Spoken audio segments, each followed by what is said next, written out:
Magandang araw sa inyong mga kadadi. Tara samahan nyo naman po ko sa panibagong lulutuin naman natin at panibagong recipe. Ang lulutuin po natin ngayon mga kadadi ay sardinas. Ituturo ko sa inyong mga kadadi kung paano ko po ito iluto. Tara po. At ito'y maggayak lang po tayo dito ng coconut milk. At ito nga po dalawang saba natin na sardinas. At itong ginamit ko nga pala mga kadadi ay papaya, hindi po sayote. At ito maglalagay nga po tayo ng sili dito mga kadadi at sibuyas. At ito nga pong papaya natin ay hinugasan ko nga lang mga kadadi at saka ito binalatan. So pagbabalat lang po mga kadadi ay dahan-dahan lang po. At itong sili natin ay hugasan lang po natin. At maggayak na po tayo ng mga ingredients natin tulad ng bawang at sibuyas. Gayatin lang po natin ng ganitong kaliliit. At ito nga pong sardinas natin mga kadadi na saba ay paghiwalay lang po natin itong laman. Dahan-dahan lang po sa paghiwalay nito dahil nga po sobrang lambot ang ating laman ng ating sardinas.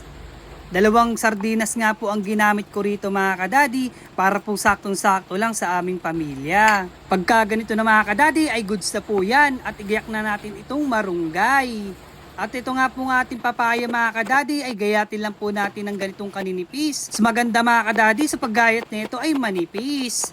At ito nga po mga kadadi, maglagay na po tayo ng mantika at pagkainit nito ay maggisa na po tayo ng bawang. Haluin lang po mga kadadi hanggang sa mag-golden brown ito.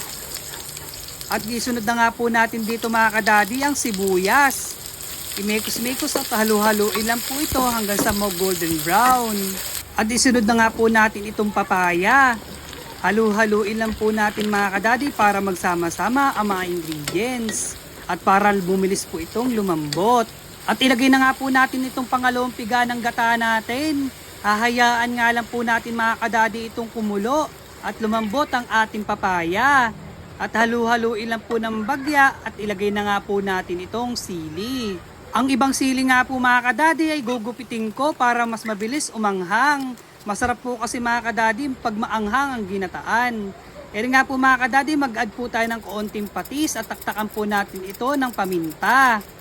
Halu-haluin lang po mga kadadi para po magsama-sama ang mga ingredients. Comment below naman po mga kadadi kung nagustuhan nyo ang video ito.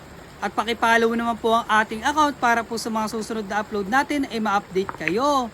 Comment below naman po mga kadadi kung tagasang kayo para malaman namin kung saan umaabot ang video ito.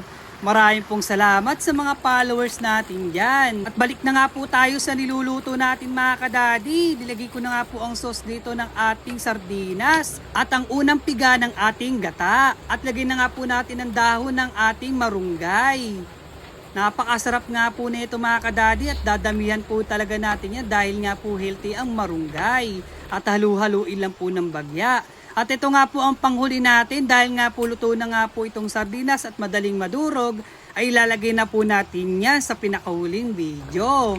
Napakasarap nga po mga kadadi, no?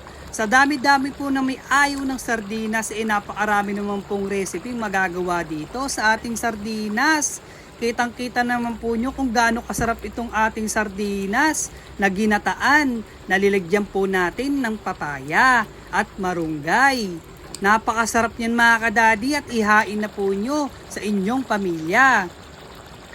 Ito po si Daddy Mike Kitchen na lagi nagsasabing mas piliin nyo pong laging masaya. Bye-bye po!